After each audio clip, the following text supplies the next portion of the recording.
నీకు స్తోత్రం. మీరు మా మధ్యలో ఉన్నందుకు వందనాలు. మీరు మాతో మాట్లాడుతున్నందుకు వందనాలు. మీకు కృపగల హస్తము మాకు తోడుగా ఉంచి మమ్మల్ని నడిపిస్తున్నందుకు వందనాలు. మమ్మల్ని స్వస్థపరిచినటువంటి దేవుడవు నీవు, నీకు వందనాలు. మా దీనదశను దుర్దశను చూసిన దేవుడవు, అందును బట్టి మీకు వందనాలు. ప్రభువా, మాకున్నటువంటి చేదు అనుభవాలలో, మాకున్నటువంటి సంతోష ఘడియలలో, ప్రభువా మాకున్నటువంటి ఒంటరితనంలో కూడా మీరు మాకు తోడై ఉన్నటువంటి ఇమ్మానుయేలుగా ఉన్నటువంటి దేవుడని మేము స్తుతిస్తున్నాము, ఘనపరుస్తున్నాము, మహిమపరుస్తున్నాము. మీ సన్నిధి మమ్మల్ని ఎప్పుడూ వీడిపోలేదు, అందును బట్టి మీకు వందనాలు. మీకే స్తోత్రం, మీకే స్తుతి, ఘనత, మహిమ, ప్రభావములు యేసు నామమున సమర్పిస్తున్నాం తండ్రి. ఆమేన్. దయచేసి కూర్చోండి.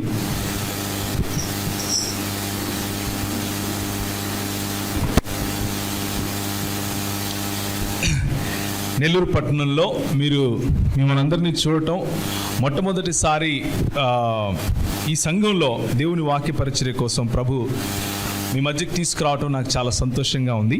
ఆయనను అందుని బట్టి, అదేవిధంగా ఈ సంఘ కాపరులు మరియు సంఘంలో ఉన్నటువంటి నాయకత్వం నాకు ఇచ్చినటువంటి ఈ అవకాశాన్ని బట్టి మొదట దేవునికి, తర్వాత సంఘ నాయకత్వానికి కూడా మనస్ఫూర్తిగా కృతజ్ఞతలు తెలియజేసుకుంటున్నాను. మీరు ఈరోజు ఆదివారం దేవుని యొక్క సన్నిధిలో గడపటానికి మీరు పూనుకొని దేవుని యొక్క సన్నిధిలోకి రావటం చాలా సంతోషం. ఎందుకంటే చాలామంది గడపాలనుకుంటారు, గడపలేకపోతారు. చాలామందికి గడిపే అవకాశం దొరకదు. చాలామందికి ఈ దేవుని యొక్క సన్నిధి ఏమిటో కూడా తెలియదు. దేవుని సన్నిధిలో ఉన్న ఆనందము, ఆయన సన్నిధిని వెతుక్కుంటూ వెళ్ళే వాళ్ళ జీవితాల్లో ఉన్నటువంటి ఆ పండుగ అనే ఆ వాతావరణం ప్రజలకు తెలియదు. కానీ మీరు ఈరోజు ధన్యులు. ఎందుకు అంటే యేసు ప్రభువు యొక్క మహాకృపను బట్టి మీరు రక్షింపబడ్డారు, దేవుని సంఘంలో కట్టబడ్డారు, దేవుని సంఘంలో ఎదుగుతున్నారు. అందుని బట్టి దేవునికి మరొకసారి కృతజ్ఞతాస్తుతులు చెల్లించుకుందాం. అయితే నేను దేవుని వాక్యంలో నుంచి కొన్ని విషయాలు మీతో మాట్లాడతాను. దేవుని వాక్యంలో ఉన్నది ఉన్నట్లుగా నేను దేవుని వాక్యంలోనే చదువుతూ ఉన్నప్పుడు మీరు ఇది ఎక్కడ ఉందో ఆలోచించండి, కానీ బైబిల్లో చూడక్కర్లేదు. ఓకే, సో దేవుని వాక్యంలో నుంచి నేను చదివేటప్పుడు మీరు దాన్ని జాగ్రత్తగా వినండి. నేనేం చేయబోతున్నానో మీరు ఒకసారి గమనించి చూడండి. ఆదివారమున తెల్లవారుజామున ఇంకనూ చీకటిగా ఉండగా మరియా యేసు సమాధి వద్దకు వెళ్ళెను. సమాధి మీద ఉంచబడిన రాయి పొర్లించబడి ఉండుట చూచి ఆమె ఏడ్చుచూ ఉండెను. సమాధి బయట ఆమె నిలబడి తొంగి చూడగా తెల్లటి వస్త్రములు ధరించుకొని ఉన్న ఇద్దరు దేవదూతలు యేసు శరీరము ఉంచబడిన తలవైపున ఒకరు, కాళ్ళ వైపున ఒకరు కూర్చునియుట ఆమె చూసెను. అప్పుడు వారు, అమ్మా, ఎందుకు ఏడ్చుచున్నావు అని ఆమెను అడుగగా, మరియా, నా స్వామిని ఎవరో తీసుకొని పోయారు, ఎక్కడ ఉంచితిరో కూడా నాకు తెలియదే అని ఏడ్చుచూ వెనుకకి తిరగగా ఆమె వెనుక యేసు నిలబడి ఉండుట ఆమె చూచెను. అయితే ఆమె ఆయన యేసు అని గుర్తించలేకపోయాను. ఆమె తోటమాలి అనుకుని, అయ్యా, నీవు నా ప్రభువును మోసుకొని పోయినచో నాతో చెప్పుము, నేను వచ్చి ఆయనను ఎత్తుకొని వచ్చదను అని చెప్పాను. అందుకు యేసు ఆమెను చూచి మరియా అని పిలువగా, రబ్బుని అని ఆమె యేసు వైపుకు తిరిగాను. అందుకు యేసు, నన్ను ముట్టుకొనవద్దు, నేను ఇంకనూ తండ్రి వద్దకు ఎక్కిపోలేదు. అయితే నా సహోదరుల వద్దకు వెళ్ళి, నేను మీ తండ్రియు నా తండ్రియు, మీ దేవుడును నా దేవుడును ఆయన వాని యొద్దకు ఎక్కిపోవచ్చున్నాను అని చెప్పమని చెప్పాను. ఇది మొదటి భాగం. అయితే ఈరోజు పునరుత్థాన దినమైనటువంటి ఆదివారము యేసు ప్రభువు లేచినటువంటి దినం. ఆదివారము యేసు ప్రభువు శత్రువు పైన, సాతాను పైన, చీకటి పైన విజయాన్ని సాధించి తిరిగి లేచినటువంటి దినం. అయితే లోకంలో విజయానికి చాలా చాలా రకాలైనటువంటి అర్థాలు ఉన్నాయి. మన పూర్వీకులను రాక్షసులని పేర్లు పెట్టి చంపి వాళ్ళు పండగ చేసుకుంటూ ఉంటారు. చంపితే వచ్చిన విజయం గురించి నేను మాట్లాడటం లేదు. మనల్ని బ్రతికించే ప్రక్రియలో వచ్చినటువంటి విజయం గురించి నేను మాట్లాడుతున్నాను. దేవుడు కృపాసత్య సంపూర్ణుడిగా మన మధ్య నివసించినటువంటి యేసు ప్రభు మన కోసం, నీ కోసం, నా కోసం, మన పాపాల్లో మనం చచ్చి ఉన్న సమయంలో, మనము ఎట్టకేలకు అస్సలు పనికిరాని జీవితంలో ఉన్న మన సమయంలో ఆయన మన కోసం, నీవు ఏ సిలువలో అయితే వేలాడాలో, ఏ పాపానికి తగిన శిక్ష అయితే నువ్వు పొందాలో, ఆ పాప శిక్షను ఆయన పాపిగా కాదు, పాపముగా భరించి తిరిగి లేచినటువంటి విజయోత్సవం ఇది. ఆ విజయోత్సవంలో మనం ఉన్నాం. అందుకనే మనకు పండుగలు పబ్బాలు అన్నవి సాంస్కృతికం కాదు. మనకు పండుగలు పబ్బాలు అన్నవి జీవన శైలి. సాంస్కృతికము అంటే ఏదో ఒకరోజు వస్తుంది, ఏదో ఒకరోజు మనం పెట్టుకుని చేసుకోవాలి. కానీ క్రైస్తవ జీవన శైలే ఒక పండుగ లాంటిది. ఎందుకు అంటే అనుక్షణం ఈ పునరుత్థాన దినాన్ని మనము అనుభవిస్తూ ఉంటాం. క్రైస్తవ సంఘము అనుభవాల గుండా వెళ్ళే సమాజం. క్రైస్తవ సంఘము యేసు ప్రభుతో ఉన్నటువంటి సంబంధంలో ఆ అనుభవాన్ని, ఆ అనుభవ మాధుర్యాన్ని రోజు రోజుకు చవి చూసే సంఘం. అలాంటి సమాజంలో మీరు ఉన్నందుకు గర్వించాలి. అలాంటి సమాజంలో మీరు ఉన్నందుకు యేసు ప్రభువును స్తుతించాలి, యేసు ప్రభువును ఘనపరచాలి. ఆయన తిరిగి లేచినప్పుడు వెతుక్కుంటూ వెళ్ళింది ఎవరు? మరియా. ఆయనను ఎక్కడైతే ఉంచారో ఆ ప్రాంతానికి వెళ్ళింది. ఆ సమాధి దగ్గరికి వెళ్ళినప్పుడు ఆమె నిజానికి చెప్పాలి అంటే మరియా దాదాపు 3 సంవత్సరాలు యేసు ప్రభువు చేసినటువంటి పరిచర్యను చాలా దగ్గరగా ఉండి చూసింది. ఈ మరియా ఎవరో తెలుసా? లూకా సువార్త, మార్కు సువార్త, ఈ 2 సువార్తల్లో మనం గనక చూసినట్లయితే ఈ మరియా ఇంకెవరో కాదు. ఏ మరియలో నుంచి అయితే దేవుడు 7 దయ్యాలను వెళ్ళగొట్టాడో ఆ మగ్దలేనే మరియ గురించి మాట్లాడుతున్నాం. అంటే ఈ మరియా దేవుని వైపు నుంచి స్వస్థతను రుచి చూసింది. యేసు ప్రభువు యొక్క సన్నిధిలో ఉన్నటువంటి స్వస్థతను రుచి చూసింది. ఈమె అనుభవాలు యేసు ప్రభువుతో చాలా దగ్గరగా ఉన్నాయి. ఎంత దగ్గరగా ఉన్నాయి అంటే ఆయన మాట్లాడే మాటలు బహుశా చాలా దగ్గరగా వినింది. ఆయన చేసినటువంటి సూచక క్రియలు బహుశా చాలా దగ్గర నుంచి చూసింది. ఆయన 5,000 మందికి 5 రొట్టెలు 2 చేపలు పంచుతూ ఉంటే బహుశా చూసింది. ఆయన మరణాన్ని దగ్గర నుండి చూసింది. కానీ ఆయన చెప్పిన మాటలలో ఒక మాటను మాత్రం మర్చిపోయిందేమో అనిపిస్తూ ఉంది. ఆయన చెప్పిన మాటలలో ఒక మాట ఏమిటి అంటే, నేను మనుష్య కుమారుడు ఈ లోక సంబంధమైనటువంటి అధికారుల చేతికి అప్పగింపబడి మృతులలో నుండి తిరిగి లేచుట అగత్యము అని ఆయన ఒకటికి రెండు సార్లు తన శిష్యులతో చెబుతూ ఉంటే, తన శిష్యులలో ప్రాముఖ్యంగా ఉన్నటువంటి ఈ మగ్దలేనే మరియ కూడా విన్నది. కానీ ఆ మాటను పాపం మర్చిపోయింది. చాలాసార్లు మన జీవితాలు కూడా ఇలాగే ఉంటాయి. చాలాసార్లు తిరిగి లేచినటువంటి ప్రభువును మనం ఇంకా సమాధిలో వెతుకుతూ ఉంటాం. చాలాసార్లు ఆయన ఇచ్చినటువంటి మాటలు మనకున్నటువంటి క్రైసిస్లో, మనకున్నటువంటి ఉపద్రవంలో, లేకపోతే మనకున్నటువంటి కష్టకాలంలో గుర్తుకు రావు. ఎందుకు గుర్తుకు రావు అంటే ఆయన మాటలు మనము మర్చిపోయే అవకాశం కూడా ఉంది. ఆయన మాటలు, నా గొర్రెలు నా స్వరము వినును అని ప్రభు అంటూ ఉంటే, అప్పుడప్పుడు గొర్రెలు స్వరాన్ని విన్నా కానీ ఆ కాపరి చెప్పిన మాటలు మర్చిపోయే అవకాశం ఉంది. అదే విషయం మగ్దలేని మరియకు జరిగింది.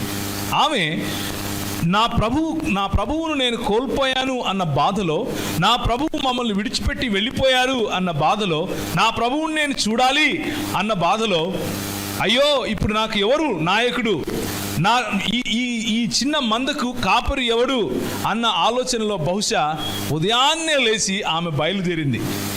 ఇంకొక సువార్త అనుసారంగా గనక చూస్తే, ఆయనకు సుగంధ ద్రవ్యాలు పూయటానికి మగ్దలేని మరియయు, క్లెఫా తల్లి అయిన మరియయు, అలాగే ఇంకొక మరియలు చాలా మంది ఉన్నారు కదా, అందరూ కలిసి వెళ్తారు. సలోమియు వెళ్ళి మార్కు సువార్త అనుసారంగా అక్కడ ఆయనను చూస్తారు.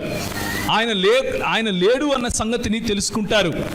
చీకటి ఉండగానే, ఇంకా రాత్రిగా ఉండగానే, లేకపోతే ఇంకా సూర్యుడు రాక మునిపే ప్రభువును వెతికే కార్యక్రమంలో అయితే పడ్డారు, కానీ ప్రభువు ఇచ్చినటువంటి ఆ మాటను మాత్రం మర్చిపోయారు. ఒకసారి యోహాను సువార్తకి వెళ్తారా? యోహాను సువార్త 20వ అధ్యాయము మొదటి వచనం నుంచి నేను మీకు చెప్పాను, కానీ 2, 3, 4, 5 వచనాలు మాత్రం, 6 వచనాలు మాత్రం నేను చెప్పలేదు. అందులో మనం ఏం చూస్తాము అంటే, మగ్దలేనే మరియ మాత్రమే కాదు, ఆమె వెళ్ళి అక్కడ రాయి పొర్లించబడి ఉండట చూసిన తర్వాత వెంటనే పరిగెట్టుకొని వచ్చి ఆమె ఎవరికి చెప్పింది? పేతురుకు మరియు తక్కిన శిష్యులకు చెప్పింది. పేతురు మరియు ప్రభువును చాలా దగ్గర నుండి ప్రేమించినటువంటి ఒక శిష్యుడు అని రాయబడి ఉంది అక్కడ. ఆ శిష్యుడు ఇంకెవరో కాదు, ఈ సువార్త రాసినటువంటి యోహాను మరియు పేతురు కలిసి అక్కడికి వెళ్ళారు. వెళ్ళి చూశారు. పేతురు ఆయనకున్నటువంటి ఆ ఉత్సాహంలో పరిగెట్టుకుంటూ వెళ్ళాడు. ఈయనకంటే ముందు వెళ్ళిపోయాడు. వంగి నారబట్టలు పడి ఉండట చూచాడు, కానీ సమాధిలో ప్రవేశించలేదు. ఆయనకు డౌట్, ఆయనకు సమస్య. అయ్యో ఏమైపోయింది? ఇంతవరకేమో ఆయన వచ్చి మమ్మల్ని ఏదో ఉద్ధరిస్తాడు అనుకున్నాం, ఆయన వచ్చి మమ్మల్ని ఏదో ఈ రోమియుల సామ్రాజ్యం నుంచి తీసుకొని వెళ్ళిపోయి మరి క్రీస్తు అనగా మాకొక రాజుగా వస్తాడు అని అనుకున్నాం. అదే సువార్తను ప్రకటించాం. ఇప్పుడు చూస్తేనేమో ఆయన శరీరమే లేదు ఇక్కడ అన్నటువంటి, ఒకవేళ బహుశా అలాంటి ఆలోచనలో పడిపోయాడేమో. కానీ యోహాను మాత్రం అప్పుడు మొదట సమాధి యొద్దకు వచ్చిన శిష్యుడు లోపలికి పోయి చూచి నమ్మెను అని ఉంది. చూచి నమ్మెను అని ఉంది. ఆయన మృతులలో నుండి లేచుట అగత్యమును లేఖనమును వారింకను గ్రహింపరైరి. ఆయన మృతులలో నుండి లేచుట అగత్యము అన్నటువంటి లేఖనము ఇంకనూ వారు గ్రహింపనైరి. కూర్చున్నటువంటి వారిలో ఇంకా యేసు ప్రభు మృతులలో నుండి లేచుట అగత్యము అన్న విషయాన్ని ఇంకా గ్రహింపని వారు ఎవరైనా ఉంటే ఈరోజు మీతో నేను సూటిగా అడగదలుచుకున్నాను. యేసు ప్రభు మీ జీవితంలో తిరిగి ఆయన పునరుత్థానుడయ్యాడా? లేకపోతే ఇంకా యేసు ప్రభు మీ జీవితంలో మరి శిలువ పైన వేలాడే క్రూసిఫిక్స్లో ఉన్నటువంటి ఒక శరీరంగా కనిపిస్తూ ఉన్నాడా? యేసు ప్రభు మీ జీవితంలో మీరు ఏ అనుభవాల గుండా అయితే వెళుతున్నారో ఆ అనుభవాలలో ఇంకా సమాధిలో ఉన్న యేసును వెతుకుతూ ఉన్నారా? లేక లేఖనములు చెప్పిన ప్రకారంగా మృతులలో నుండి తిరిగి లేవటం అగత్యము అని చెప్పే క్రీస్తు మీ జీవితంలో రియాలిటీ లేకపోతే సత్యముగా ఉన్నాడా అన్న ప్రశ్న మిమ్మల్ని నేను సూటిగా ఈరోజు అడుగుతున్నాను. ఎందుకు అంటే లోకంలో చాలామంది క్రీస్తులు అవైలబుల్లో ఉన్నారు. మార్కెట్లో ఎవరికి తోచినట్లు వాడొక క్రీస్తును చిత్రీకరించేసుకున్నాడు. ఎవరికి తోచిన క్రీస్తు వాళ్ళు మార్కెట్లో అమ్మేస్తూ ఉన్నారు. ఎందుకు అంటే కొంతమంది కేవలము చనిపోకుండా ఉన్నటువంటి క్రీస్తును మాత్రమే ప్రకటిస్తున్నాము, మేము కూడా మీరు మీలాగనే అనేవాళ్ళు ఉన్నారు.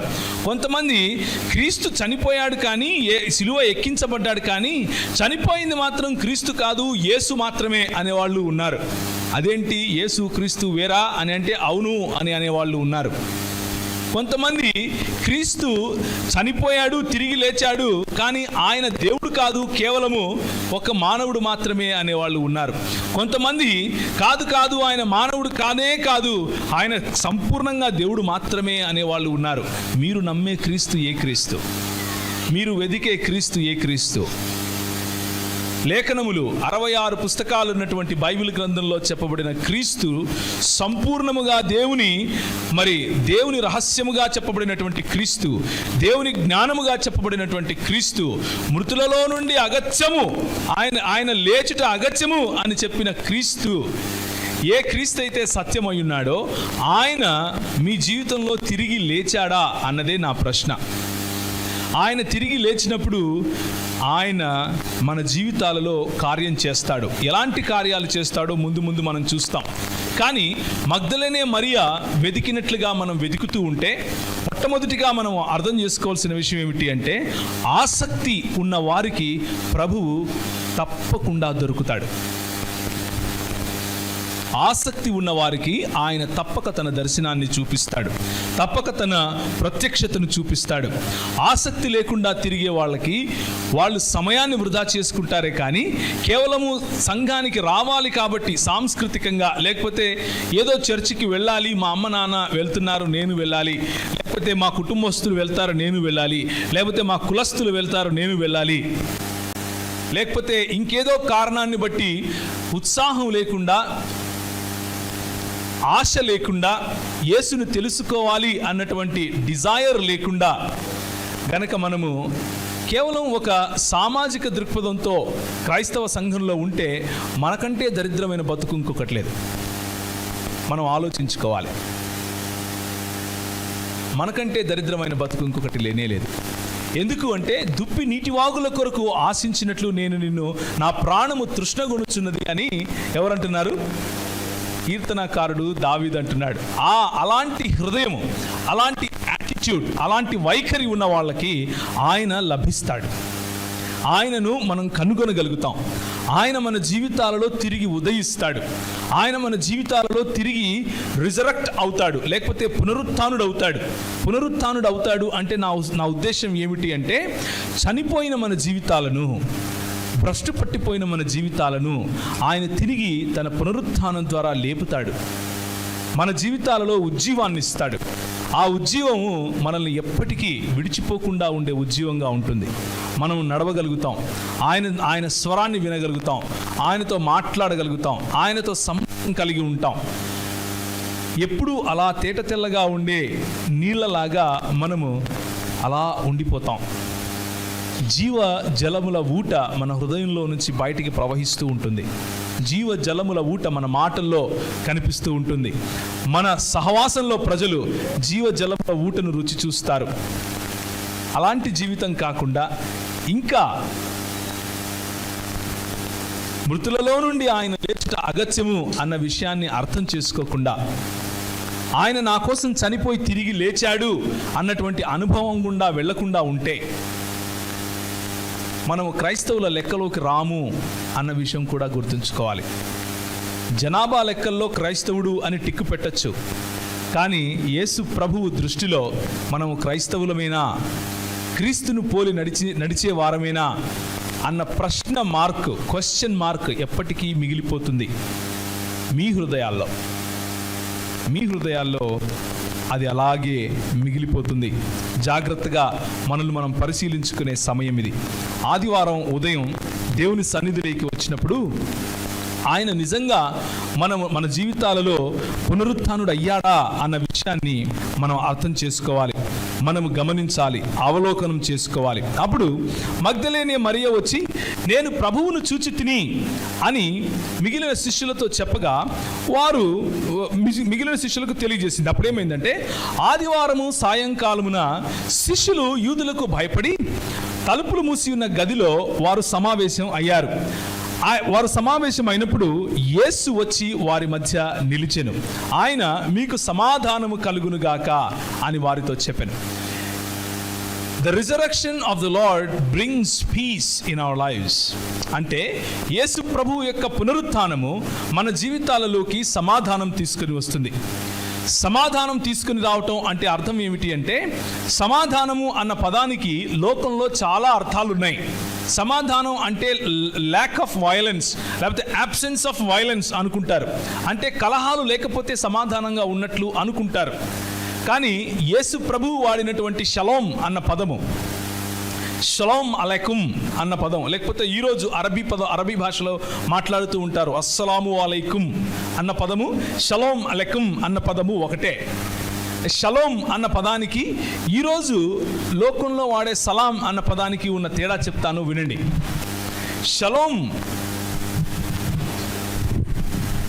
యేసు ప్రభువు వాడిన షలోమ్ అన్న పదము చాలా గంభీరమైన పదం. ఎందుకు అంటే ఇట్ టాక్స్ అబౌట్ హార్మనీ, అంటే సమన్వయాన్ని, సమానత్వాన్ని చూపించే పదము అది. ఇట్ టాక్స్ అబౌట్ ట్రాంక్విలిటీ అంటే ఎలాంటి అన్ని సదుపాయాలు, అన్ని రిసోర్సెస్. ఆయన నన్ను పచ్చిక గల చోట్ల పరుండ చేయుచున్నాడు అని అంటారు కదా, అక్కడ వాడిన పదం అది. పచ్చిక గల చోట్ల ఆయన నన్ను పరుండ చేయుచున్నాడు, శాంతికరమైన జలముల యొద్ద ఆయన నన్ను నడిపించుచున్నాడు. అలాంటి అనుభవాన్ని షలోమ్ అని పిలవచ్చు. షలోం అని అన్నప్పుడు కేవలము మనకున్నటువంటి ఇబ్బందులు లేకపోయేది కాదు. షలోం అన్న అనుభవం ఎలాంటి అనుభవం అంటే ఫుల్ ఆఫ్ జస్టిస్, అంటే న్యాయము రాజ్యము ఏలుతూ ఉన్నప్పుడు షలోం అని పిలవాలి. న్యాయము మాత్రమే రాజ్యము ఏలుతూ ఉన్నప్పుడు షలోం అని పిలవాలి. విజయోత్సవంలో మనం జీవిస్తూ ఉన్నప్పుడు షలోం అని పిలవాలి. అన్ని రకాల సదుపాయాలు లేకపోతే వనరులు మనకు మన జీవితాన్ని చాలా ఆనందమయంగా జీవించటానికి ఉపయోగపడే అన్ని రకాల వనరులు మనకు అందుబాటులో ఉన్నాయనుకోండి, అలాంటి అనుభవాన్ని షలోం అనుభవం అంటారు. యేసు ప్రభువు తిరిగి లేచినప్పుడు షలోం అని పలికాడు. ఎందుకు పలికాడు అంటే ఒక విశ్వాసి జీవితంలో ఆయన he is the source of all goodness. మన జీవితాలకు కావలసిన అన్ని రకాల మంచి, మన జీవితానికి కావలసిన అన్ని రకాల విజయాలు, మన జీవితానికి కావలసిన అన్ని రకాల ఆశీర్వాదాలు, మన జీవితానికి కావలసినటువంటి అన్ని రకాల నిండుతనము ఇవ్వటానికి ఆయన మాత్రమే సోర్స్, ఆయన మాత్రమే ఇవ్వగలవాడు. కనుక ఆయన అంటున్నాడు, నేను మీకు షలోం ఇస్తాను, నేను మీకు షలోం ఇస్తున్నాను. My peace I give to you, not the peace that the world gives you. లోకము ఇచ్చు సమాధానము కాదు, కానీ నేను నా సమాధానమును మీకు ఇచ్చుచున్నాను అంటాడు. ఆయన సమాధానానికి లోకమిచ్చే సమాధానానికి తేడా అది. లోకమిచ్చే సమాధానంలో సుఖము వెతుకుతాం, ఆయన ఇచ్చే సమాధానంలో సంతోషం ఉంటుంది. లోకమిచ్చే సమాధానంలో వస్తువులు ఉంటాయి, వస్తువుల పైన ఆ సమాధానం ఆధారపడి ఉంటుంది. ఆయన ఇచ్చే సమాధానంలో మన లేమిలో కూడా మనం సమాధానంగా ఉంటాం. లోకమిచ్చే సమాధానంలో మనము సంబంధాలపైన మన గుర్తింపును ఆధారపరుచుకుంటాం. Our identity depends on our relationships. ఆయన ఇచ్చే సమాధానంలో ఆయనే మన గుర్తింపుగా ఉంటాడు. లోకమిచ్చే సమాధానం మనం ఒకటి కోల్పోయినప్పుడు, మనలో బాధ కలిగినప్పుడు మనము పట్టరాని ఒక రకమైనటువంటి ఉద్వేగంలో వెళ్ళిపోతాం. కానీ ఆయన ఇచ్చే సమాధానం ఎల్లప్పుడూ అలా ఉండిపోయే సమాధానం. అందుకనే ఒకసారి మీరు గమనిస్తే దానియేలు గ్రంథంలో షడ్రకు మెషకు అబేద్నెగోలను తీసుకుపోయి ఎక్కడేశారు? అగ్నిగుండంలో వేశారు. వాళ్ళు అన్నారు, నెబుకద్నెజరు నువ్వు అనుకుంటున్నావు పెద్ద తోపుగాడివని, మమ్మల్ని తీసుకొచ్చి ఇందులో వేశావు. మా దేవుడు మమ్మల్ని రక్షించటానికి సమర్థుడు, ఆయనను తప్ప వేరే వారిని ఆరాధించే స్తుతించే ప్రసక్తే లేదు. ఒకవేళ ఆయన మమ్మల్ని రక్షించకపోయినా సరే నువ్వు పెట్టిన బొమ్మకు మాత్రం ముఖ్య ప్రసక్తే లేదు. ఈ అనుభవాన్ని షలోం అనుభవము అంటారు. ఇలాంటి అనుభవం అంటే అగ్నిగుండంలో మనం నివసిస్తూ ఉన్నా, అగ్నిగుండంలో మనల్ని పడవేసినా కానీ ఆయన యొక్క సమాధానం, ఆయన యొక్క సన్నిధి మనకు తోడుగా ఉండటం. అప్పుడు ఆ రాజు అంటాడు, మనం ముగ్గురిని పడేసాం కదా, ఈ నాలుగో ఆయన ఎవరు? Who is this fourth man? ఈ నాలుగో వ్యక్తి ఎవరు? ఇంకెవరో కాదు, మన ప్రభు అయినటువంటి యేసు వారికి ఇచ్చినటువంటి షలోం అనే సమాధానం, షలోం అనే ఆయన సన్నిధి. ఆయన సన్నిధి సకల ఆశీర్వాదాలకు, సకల సంతోషానికి కారణం. ఆయన సన్నిధి పచ్చిక గల చోటు, ఆయన సన్నిధి జీవజలముల ఊట, ఆయన సన్నిధి సకల ఆశీర్వాదాలు మనకు ఇవ్వటం మాత్రమే కాదు, కానీ మన ద్వారా ప్రవహిస్తూ 10 మందికి సకల ఆశీర్వాదాలు ఇవ్వగల అనుభవం. ఆ అనుభవాన్ని షలోం అంటారు. కాబట్టి యేసు ప్రభువు యొక్క పునరుత్థానం మన జీవితాలలో షలోం తీసుకొని వస్తుంది. ఇంకా మనము చనిపోయిన యేసుని వెతుకుతూ ఉంటే, ఆయన ఎక్కడ ఉన్నాడు అన్నటువంటి పరిస్థితిలో ఉంటే మనము ఈ అనుభవాన్ని ఇంకా చూడలేదు అన్న విషయాన్ని నేను మీకు గుర్తు చేస్తున్నాను. రెండవ విషయం, యేసు ప్రభువు యొక్క పునరుత్థానము మనకు ఆయన ఇచ్చినటువంటి ప్రామిస్, ఆయన చేసినటువంటి వాగ్దానాన్ని పరిపూర్ణం చేస్తుంది, సంపూర్ణం చేస్తుంది. 21వ వచనం, అప్పుడు యేసు మరలా మీకు సమాధానము కలుగునుగాక, తండ్రి నన్ను పంపిన ప్రకారము నేను నిన్ను పంపుచున్నాను అని చెప్పెను. ఆయన ఈ మాట చెప్పి వారిపైన ఊది పరిశుద్ధాత్మను పొందుడి అని చెప్పాడు. తండ్రి ఏ విధంగా అయితే నన్ను విశ్వసించాడో, తండ్రి ఏ విధంగా అయితే నా జీవితంలో నన్ను పంపించి మీ జీవితాల కొరకు మరి నా ప్రాణాన్ని సైతం పెట్టమన్నాడో, మీ పాపములను క్షమించమన్నాడో, ఒకవేళ నన్ను స్వీకరించిన వారు లేదు, నువ్వు నాకు అక్కర్లేదు అంటే సరే అని చెప్పి వారి విశ్వాసానికి వారిని విడిచిపెట్టే పని నేను ఏదైతే చేస్తున్నానో అదే పనిని, అదే అధికారంతో నేను మిమ్మల్ని పంపుతున్నాను అంటాడు. The resurrection of Jesus Christ, యేసు క్రీస్తు యొక్క పునరుత్థానము మన జీవితాలలోనికి ఏం తీసుకొస్తుంది? అధికారాన్ని తీసుకొని వస్తుంది. మన జీవితాలలోనికి యేసు ప్రభువు ఇచ్చే అధికారం మనం పొందుకుంటాం. పరిశుద్ధాత్మను పొందుడి, మీరు ఎవరి పాపములను క్షమింతురో అవి వారికి క్షమింపబడును, ఎవరి పాపములు మీరు నిలిచియుండనిత్తురో అవి నిలిచియుండునని వారితో చెప్పెను. ఈ అధికారం, ఈ షలోం, ఏ షలోం అయితే ఈ దేవుడు ఆదాము హవ్వలను సృష్టించి ఏదెను వనంలో పెట్టాడో అక్కడ షలోం అన్నటువంటి అనుభవం వాళ్ళు చూస్తుంటారు. షలోం అన్నటువంటి అనుభవంలో ఉన్న తరువాత వాళ్ళకు అర్థం కాని విషయం ఏమిటి అంటే, వాళ్ళు ఏదో దేవుడు ఒక తోటలో ఉంచేశాడు, ఆయన ఒక మాట మనకు చెప్పేశాడు, ఇక మేము అందులోనే ఉండిపోవాలేమో అని అనుకున్నారు. కానీ ప్రభు అన్నాడు, మీరు ఈ తోటలో పని చేయండి, మీరు ఈ తోటను సాగు చేయండి, ఫలించండి, విస్తరించండి, ఈ లోకం పైన రాజ్యం చేయండి అని అన్నాడు. ఆయన ఇచ్చినటువంటి ఆ తోట దేనికి చిహ్నంగా ఉంది అంటే, సమస్తమైనటువంటి న్యాయానికి చిహ్నంగా ఉంది, హార్మనీకి చిహ్నంగా ఉంది. అందులో ఒక ఆర్డర్ ఉంది, అందులో ఖేయాస్ లేదు, అంటే కన్ఫ్యూజన్ లేదు. అలాంటి పరిస్థితిలో వారిని ఉంచి వారికి అన్ని జంతువులపైన అధికారాన్ని ఇచ్చి పేర్లు పెట్టమని చెప్పి, అన్ని ఫలాలకు పేర్లు పెట్టమని చెప్పి, అన్నిటిపైన అధికారం ఇస్తే ఆ అధికారాన్ని ఒక్క ప్రశ్నకు అమ్ముకున్నాం. ఏంటా ప్రశ్న? మీరు దేవుళ్ళు అవుతారా? మీరు దేవుళ్ళు లాంటి వాళ్ళేనా అన్నాడా ఆయన? అలా అనగానే ఒక్క బిస్కెట్ వేసాడు అంతే, ఫ్లాట్గా పడ్డాం, బోర్లా పడిపోయి మన చేతిలో ఉన్న అధికారాన్ని, మన చేతిలో ఈ భూమిపైన మనకున్న సుప్రిమసీ అంటే మానవులుగా మనకిచ్చినటువంటి ఔన్నత్యాన్ని కోల్పోయి దేవుని సమానత్వాన్ని, దేవుని స్వరూపాన్ని మాత్రము ఉంచుకొని మిగిలిందల్లా అమ్మేశాం ఒక్క అబద్ధానికి. పాపము మనల్ని పట్టినప్పుడు మనం అధికారం కోల్పోయాం. ఇప్పుడు మన పైన అధికారం చేసేది ప్రభువు కాదు, మన పైన అధికారం చేసేది పాపం. మన పైన రాజుగా ఉన్నది యేసు కాదు, మన పైన రాజుగా ఉన్నది పాపం. సాతానుడు ఆ పాపాన్ని ఉపయోగించుకొని మన పైన రాజ్యం చేస్తున్నాడు. అధికారలేమి లేకపోతే ఈ సాతానుకు, ఈ ఇహలోక సంబంధమైన దేవతకు బానిసలం అయిపోయాం. యేసు ప్రభు వచ్చి మన పైన ఊది పరిశుద్ధాత్మను పొందుడి అని చెప్పినప్పుడు we are getting our authority back.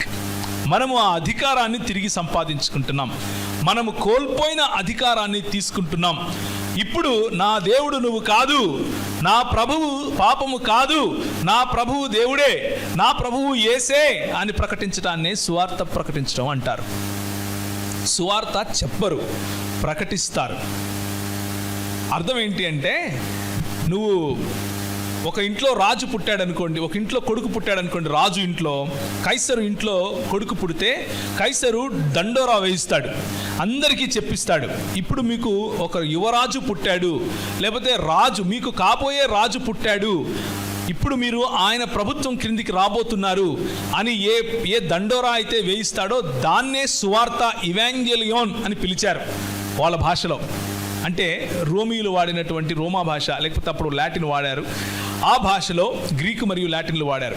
ఆ సమయంలో ఇవాంజెలియోన్ అన్న పదము అదే గాస్పెల్గా మారింది. ఇవాంజెలియోన్ అంటే అర్థం ఏమిటి అంటే శుభవార్త అని అర్థం. ఆ శుభవార్త ఏమిటి అంటే మీకు ఒక రాజు పుట్టాడు అని. అదే శుభవార్తను జ్ఞానులు వచ్చి వెతుక్కుంటూ వచ్చినప్పుడు హేరోదు ఏం చేశాడు? శుభవార్త వచ్చిందా, వాడిని వేసేయండి అన్నాడు. ఎందుకు అంటే రాజు పుట్టాడు అంటే ఇంకొక రాజు తట్టుకోలేడు.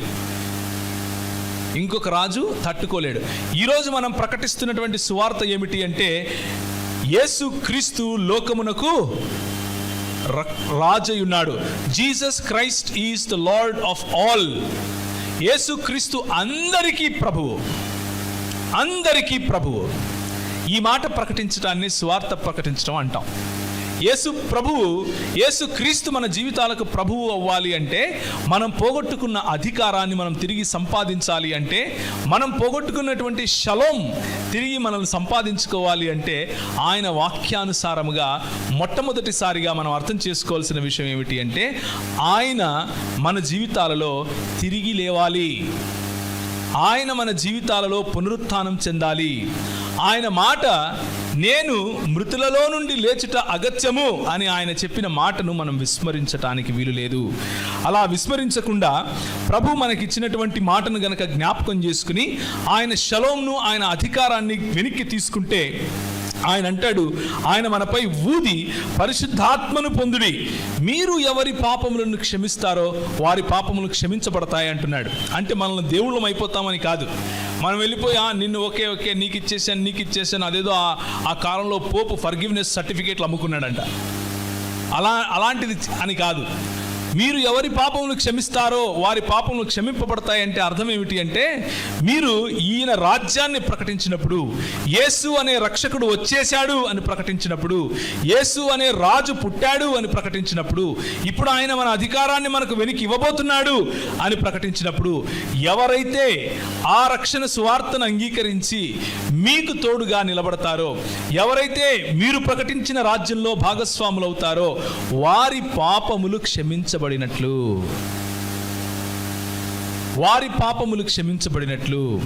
ఎవరైతే మీరు ప్రకటించినప్పుడు మాకు అక్కర్లేదు ఈ రాజు అంటాడో, మాకు అక్కర్లేదు ఈ రక్షణ అంటారో, వారి పాపములు నిలిచి ఉండనిచ్చినట్లు. ఈ అధికారం మీకిచ్చాడు. ఈ అధికారం సంఘానికి ఇచ్చాడు. ఈ అధికారం నీకిచ్చాడు. నువ్వు కోల్పోయినటువంటి షలోంను, నువ్వు కోల్పోయినటువంటి అథారిటీని, అధికారాన్ని ఆయన తిరిగి నీకు ఇచ్చాడు. అధికారం అనగానే మనకు మైండ్లో ఏమొస్తుంది? నరేంద్ర మోడీ కనిపిస్తున్నాడా? లేకపోతే మన స్కూల్లో ప్రిన్సిపల్ గారు కనిపిస్తారు. అధికారం అనగానే లేకపోతే ఒక పోలీసు సిఐఓ లేకపోతే ఎస్పీనో కనిపిస్తాడు. అలాంటి దుర్వినియోగం చేసే అధికారం గురించి మాట్లాడటం లేదు. ఆయన ఏ అధికారం గురించి మాట్లాడుతున్నాడు అంటే, సర్వ సృష్టిని సృష్టించినటువంటి ఈ యేసు ప్రభు, సృష్టిపైన రాజ్యం చేసే ఈ యేసు ప్రభు, సృష్టిని తన మాట చేత కలుగును గాక అంటే కలిగింది. అలాంటి యేసు ప్రభు తన అధికారం మొత్తాన్ని ఎక్కడ ఉపయోగించాడు అంటే, తన పై వస్త్రాన్ని విప్పి తన శిష్యుల దగ్గరికి వచ్చి, నేను నీ పాదాలు కడగాలి అంటున్నాడు. ఆ అధికారం గురించి మాట్లాడుతున్నాను. నువ్వు నాతో 1 మైలు నడవరా అని పిలిస్తే 1 మైలు ఏంటి, నాకు అధికారి యేసు 2 మైళ్ళు వస్తా అని చెప్పే అధికారం గురించి మాట్లాడుతున్నాడు. అలాంటి అధికారం నీకు ఆయన ఇస్తాడు. మీరు ఎవరి పాపములను క్షమించనిత్తురో అవి క్షమింపబడతాయి, ఎవరి పాపములు నిలిచి ఉండనిత్తురో అవి నిలిచి ఉండబడతాయి. ఇది ప్రభువు మీకిచ్చినటువంటి అధికారం. ఇప్పుడు మూడవ ఘట్టం ఏమిటి అంటే, ఆయన ఆ మాట చెప్పిన తర్వాత ఆయన తన చేతులను ప్రక్కలను వారికి చూపించినప్పుడు శిష్యులు సంతోషించారు ప్రభువును చూసి. అయితే ఆయన వారికి ప్రత్యక్షమైన దినాన 12 మందిలో ఒకడైనటువంటి దిదిమా అనబడిన తోమా వారితో కూడా లేకుండెను. కనుక తక్కిన వారు తోమాతో జరిగిన విషయం చెప్పారు, మాకు ప్రభు కనిపించాడు అని. కానీ తోమా ఆన్సర్ ఏంటి అంటే, లేదు, నేను నమ్మే క్వశ్చనే లేదు. నా వేలు ఆయన చేతుల వైపులో ఉంచి నా చేతిని ఆయన ప్రక్కలో ఉంచితే తప్ప నేను నమ్మను అంటున్నాడు. ఈయనకు కూడా ఒక విషయం గుర్తుంది. ఎవరికి? తోమాకు. మిగిలిన వాళ్ళకు ఒక్కొక్కరికి కొంచెమే గుర్తుంది. చూడండి, పేతురుకు గుర్తుంది, లేకపోతే పేతురు మరియు మిగిలిన శిష్యులకు గుర్తుంది. ఆయన చెప్పాడు, మనల్ని వేచి ఉండమని చెప్పాడు, వేచి ఉంటే పరిశుద్ధాత్ముడు వస్తాడు అని చెప్పాడు, కాబట్టి ఒక ఇంట్లో ఉండాలి అని గుర్తుంది. కానీ ఆయన మృతులలో నుండి తిరిగి లేస్తాడు అన్న విషయం గుర్తులేదు. ఎవరికి గుర్తులేదు? పేతురుకు గుర్తులేదు, అలాగే మరియకు గుర్తులేదు. ఈయన తోమాకు ఇంకో విషయం గుర్తులేదు. ఒక విషయం చాలా బాగా గుర్తుంది. ఏంటి? ఆయనకు చేతులకు మేకులు కొట్టారు, పక్కలో ఆయనకు బల్లెం పొడిచారు.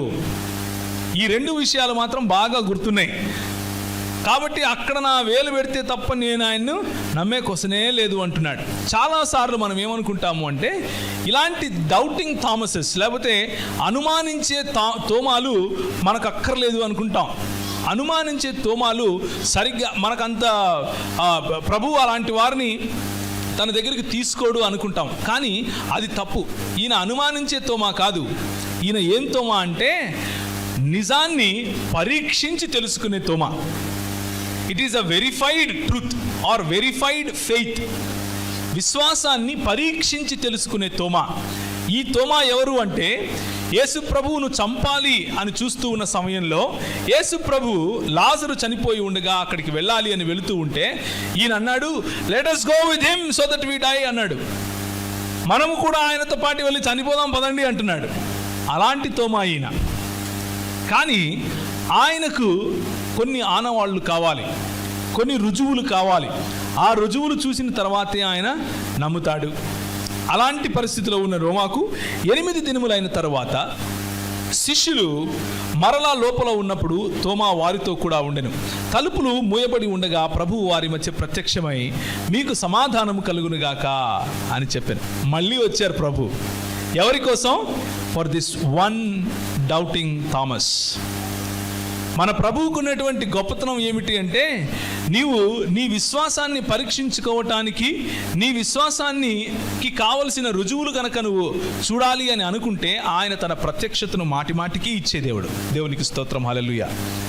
మీలో మీకున్న ప్రతి ప్రశ్నకు సమాధానం ఇవ్వటానికి ఆయన ఓపికతో ఓర్పుతో పనిచేసే దేవుడు. ఆయన ఎమ్మాయి మార్గం గుండా నడుచుకుంటూ వెళ్ళే వాళ్ళ దగ్గరికి వెళ్ళి ఇద్దరే ఆయన వారి దగ్గర నిలబడి తన లేఖనాలలో తన గురించి చెప్పిన ప్రతి మాటను విప్పి వారికి నేర్పిస్తూ ఉంటే, విప్పి వారికి చూపిస్తూ ఉంటే యేసుక్రీస్తు మృతుల్లో నుండి తిరిగి లేచుట అగత్యము అన్న విషయం వాళ్ళకు విప్పి చూపిస్తూ ఉంటే వాళ్ళ హృదయాలు రగిలాయి.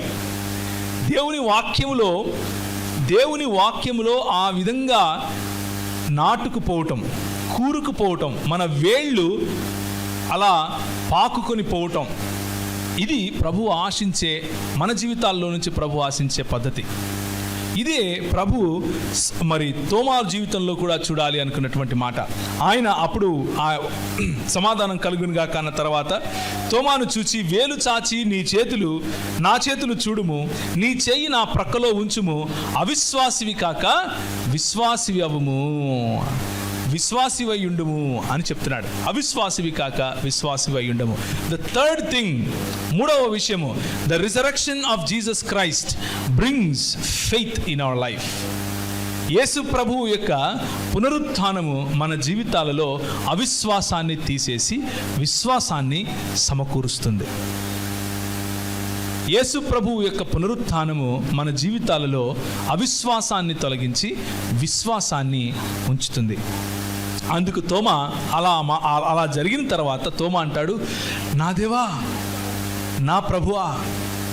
యేసు ప్రభువు ఆ మాట విని నేను దేవుని కాదు అన్నాడా? అనలేదు. ఆయన తోమా ఇచ్చిన ఆ ఆరాధనను స్వీకరించాడు. Verified faith is always acceptable.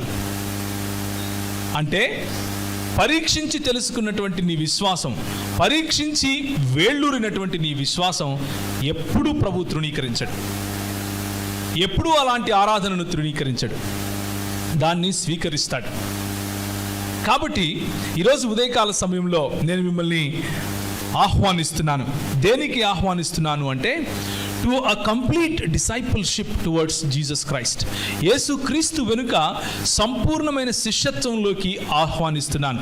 కేవలము మగ్దలేనే మరియలాగా చనిపోయిన క్రీస్తును చనిపోయిన యేసును వెతికేంత వరకు మాత్రమే కాదు, కేవలము మిగిలిన శిష్యులలాగా సమాధానము మీకు కలుగునుగాక అన్నప్పుడు ఆయనను చూచి సంతోషించేంత వరకు మాత్రమే కాదు, కేవలము తోమాలాగా కేవలము నేను తన వేలులో నా వేలు పెట్టి తన ప్రక్కలో నా చేయి పెడితే మాత్రమే నమ్ముతాను అన్నటువంటి శిష్యత్వం వరకు మాత్రమే కాదు, సంపూర్ణమైన శిష్యత్వం, ది కంప్లీట్ డిసైపుల్షిప్. అది ఎప్పుడు సాధ్యము అంటే ఆయన వారిపై ఊది పరిశుద్ధాత్మను పొందుడి అన్నాడు. మీరు వేచి ఉండండి, నేను మిమ్మల్ని అనాథలుగా విడిచిపెట్టను అని అన్నాడు. నా ఆత్మను సంచకరువుగా ఇస్తాను అని అన్నాడు. అపోస్తలుల కార్యము 2వ అధ్యాయంలో ఆ ఘటన జరిగింది. యేసు ప్రభు వారు తన సంఘం పైనికి పరిశుద్ధాత్ముని కుమ్మరించాడు. పరిశుద్ధాత్ముడు వారి జీవితాలలోకి వచ్చినప్పుడు ఇదే పిరికి వారు ప్రభు కోసం నిలబడ్డారు. ఇదే తోమ భారతదేశానికి వచ్చి పైనుంచి కింది వరకు ఈట దిగగా చనిపోయాడు. ఇదే తోమ తన ప్రాణాన్ని సైతము ఇవ్వటానికి సిద్ధపడ్డాడు. పరిశుద్ధాత్ముని శక్తి అలాంటిది. పరిశుద్ధాత్ముడు మన జీవితాల్లో పనిచేసినప్పుడు ఇలాంటి షలోం మన జీవితాల్లో మరి ప్రబలుతుంది, మన జీవితాలపైన రాజ్యమేలుతుంది. పరిశుద్ధాత్ముడు మన జీవితంలో వచ్చినప్పుడు మన అధికారాన్ని స్పష్టంగా మనం మాట్లాడుతూ చాటుకుంటాం. లుక్ ఎట్ స్టెఫెనును చూడండి ఒకసారి. స్టెఫెను యేసు ప్రభువే నిజమైన దేవుడు, ఆయనే ప్రభువు అని ప్రకటిస్తూ మాట్లాడుతూ ఉన్నప్పుడు they could not stop him. వాళ్ళు అన్నారు, వీడి మాటలు ఎంత బలంగా ఉన్నాయంటే మనం ఆపలేకపోతున్నాం అంటున్నారు. స్టెఫెను నిలబడి మాట్లాడుతూ ఉంటే రాళ్లతో కొట్టి చంపాలని రాళ్లతో కొట్టారు. రాళ్లతో కొడుతూ ఉన్నప్పుడు కూడా ఆయన ఆకాశం వైపు చూసి ప్రభు అయిన యేసు అని పిలిచాడు. ప్రభు అయిన యేసు అని పిలిచాడు. ఈరోజు ఉదయం అన్న చెప్తూ ఉన్నట్లుగా క్రైస్తవ సంఘం పైన క్రైస్తవ సమాజం పైన మతోన్మాదులు వాళ్ళకి ఇష్టం వచ్చినట్లు వాళ్ళు మాట్లాడుతూ ఉంటారు. మతోన్మాదులు క్రైస్తవులను దుయ్యబట్టాలని, క్రైస్తవులను చెదరగొట్టాలి అని, క్రైస్తవులను బలహీనం చేయాలి అని, రాజకీయంగా సామాజికంగా అన్ని రకాలుగా అనగదొక్కాలి అని చూస్తూ ఉంటారు. కానీ మనకు ఒకే గురి, మన ప్రభు అయిన యేసు మృతులలో నుండి తిరిగి లేచాడు. మన ప్రభు అయిన యేసు మనకు పరిశుద్ధాత్మను అనుగ్రహించాడు.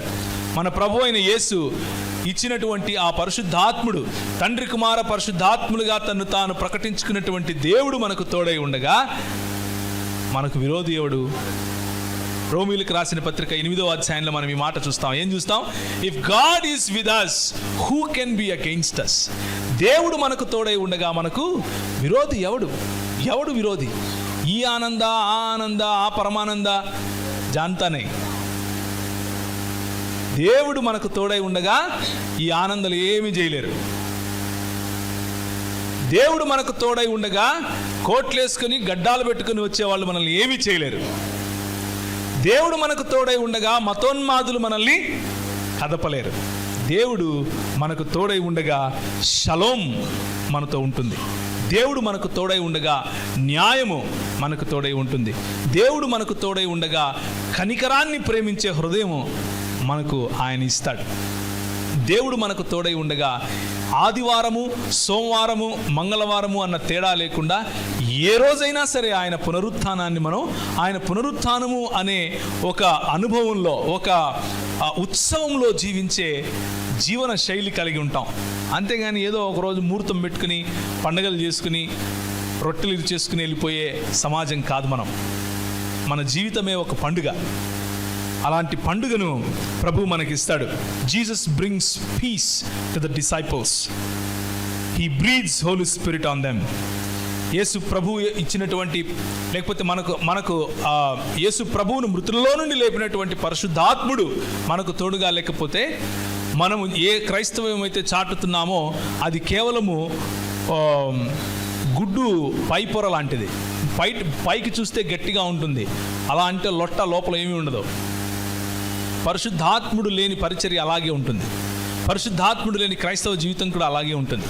పరిశుద్ధాత్ముడు మన జీవితాలలో పనిచేసినప్పుడు, పరిశుద్ధాత్ముడు మన జీవితాల్లో ప్రతి క్షేత్రాన్ని, ప్రతి స్ఫియర్ అంటాం కదా, every sphere of our life ఆయన కంట్రోల్ లేకొచ్చినప్పుడు, ఆయన నియంత్రణ లేకొచ్చినప్పుడు మనం ఫలిస్తాం. ఎంతగా ఫలిస్తాము అంటే మన ఫలాన్ని చూసి తండ్రి ఘనపరచబడతాడు. మనము శిష్యులమై ఉంటాం. మనం ఆయన యందు ఉండటం అంటే, ఫలించటం అంటే పరిశుద్ధాత్ముడిని కలిగి ఉండటం. పరిశుద్ధాత్ముడు మన జీవితానికి రాజుగా ఉండటం. పరిశుద్ధాత్ముడు మన జీవితంలో రాజ్యం చేయటం, మన నిర్ణయాలు, మన ఆలోచనలు, మన కలలు, మన విజన్, మన దర్శనం, మన బ్రతుకు, మన ఉనికి అన్నీ పరిశుద్ధాత్ముని ద్వారా నడిపింపబడగలగటం, దీన్నే క్రైస్తవ జీవితం అంటాం. ఇలాంటి క్రైస్తవ జీవితానికి చిన్న చిన్న పొరపచ్చాలు, చిన్న చిన్న పొరపాట్లు, చిన్న చిన్న అభ్యంతరాలు మనకు కలిగినప్పుడు వెనుకకు తిరగాల్సిన అవసరం లేదు, జడియాల్సిన అవసరం లేదు. శిష్యులు, నేను ఇప్పుడు ఇంతవరకు చెప్పినటువంటి ఆ పునరుత్థాన కథనంలో శిష్యులు జడిశారు, శిష్యులు భయపడ్డారు. యూదులకు భయపడి ఒక ఇంట్లో తలుపులు వేసుకుని ఉన్నారు. ఈరోజు క్రైస్తవ సమాజం అలాగే ఉంది. చుట్టుపక్కల చూస్తే ఎక్కడ ఎప్పుడు ఏ విధంగా క్రైస్తవ సమాజం పైన దాడులు జరుగుతున్నాయో మీకు తెలియదేమీ కాదు. ఏ దేశం చూసుకున్నా కానీ ఇదే సమస్య. కొంతమంది అనుకుంటారు అమెరికాలో క్రైస్తవులు బాగా ఉంటారులే అని.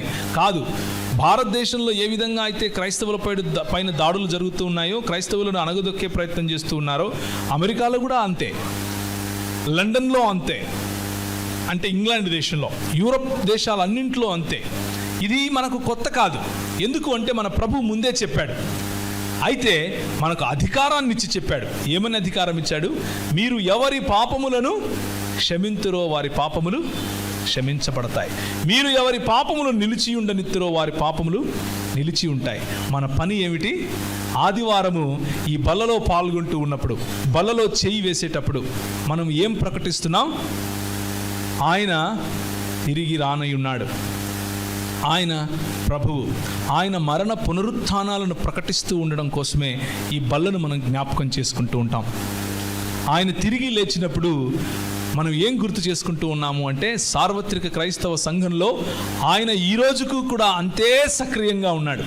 సార్వత్రిక క్రైస్తవ సంఘంలో ఎన్ని సమస్యలు వచ్చినా, ఎంత ఉపద్రవం వచ్చినా, ఎన్ని రకాలుగా మనల్ని అణగదొక్కాలని ప్రయత్నం చేసినా, ఇవన్నీ కూడా మన ప్రభువు చెప్పాడు కనుకనే జరుగుతున్నాయి అన్న విషయం గుర్తు చేసుకుంటూ ఉంటాం.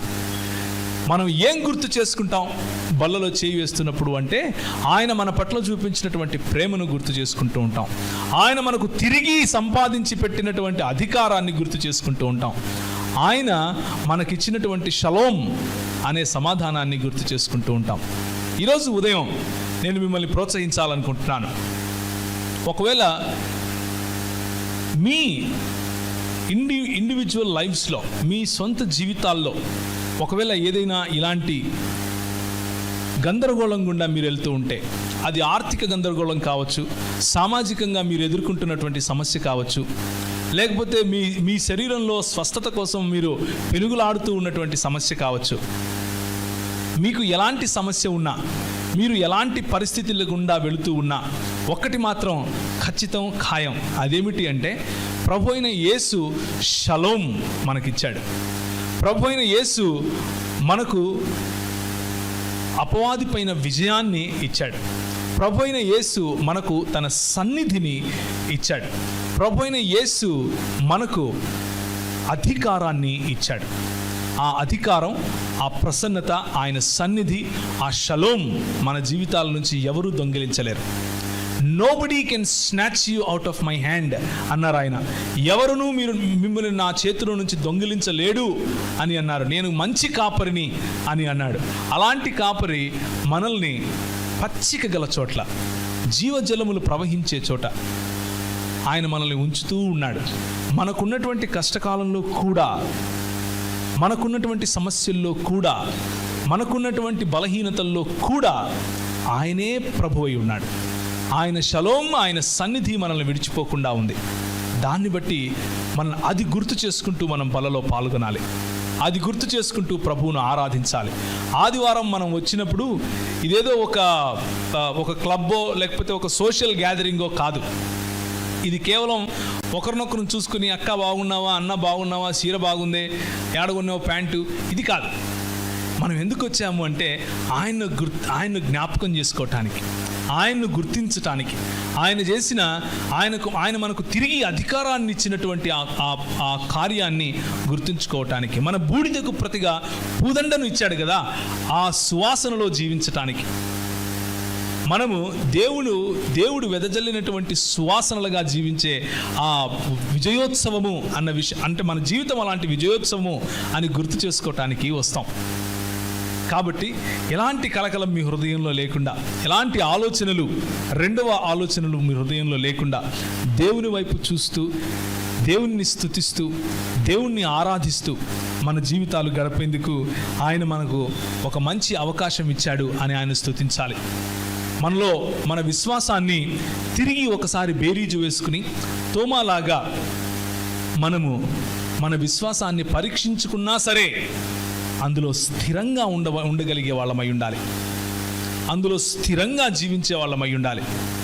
అందులో స్థిరంగా జీవించటానికి కావలసిన పరిశుద్ధాత్ముడు మనకు అందుబాటులో ఉన్నాడు. ఆయన మనతో ఉన్నాడు. మనం ఆయనను గుర్తించి ఆయనను మన జీవితంలోని ప్రతి క్షేత్రంలో ఆయనకు అధికారాన్ని మనం ఇవ్వాలి. మన సొంత అధికారం కాకుండా మన సొంత పడిపోయినటువంటి జీవితంలో ఆయనకు అధికారం ఇస్తే మనము జయించిన వారికంటే అధికులంగా మారతాం, జయించిన వారికంటే గొప్పవారిగా ఉంటాం. ఇది క్రైస్తవ సమాజంలో ఈరోజు ముఖ్యంగా యువతకు అవసరమైన మాట. క్రైస్తవ యువత కూర్చున్న వాళ్ళు జాగ్రత్తగా ఈ విషయాలను గమనించండి. పరిశుద్ధాత్ముని శక్తి చేత మనం జీవించాలి. పరిశుద్ధాత్ముని శక్తి చేత మనం మాట్లాడాలి. పరిశుద్ధాత్ముని శక్తిలో మనం నడవాలి. పరిశుద్ధమైన జీవితాన్ని మనం కోరుకోవాలి. మన ప్రభువు మన పైన ఊది పరిశుద్ధాత్మను పొందుడి అని చెప్పినప్పుడు ఒకే ఒక పర్పస్ ఇచ్చాడు. There is only one purpose. అది ఏమిటి అంటే, ఎవరి పాపములు మీరు క్షమించురో అవి క్షమింపబడతాయి, ఎవరి పాపములు మీరు నిలిచి ఉండనిత్తురో అవి నిలిచి ఉండబడతాయి. మీరు ప్రకటించటం మీ పని. మిమ్మల్ని స్వీకరించిన వాడు క్షమింపబడతాడు, మిమ్మల్ని తృణీకరించిన వాడి పాపములు నిలిచి ఉండబడతాయి. ఈ అధికారం మనకు ప్రభు ఇచ్చాడు. తలలు వంచి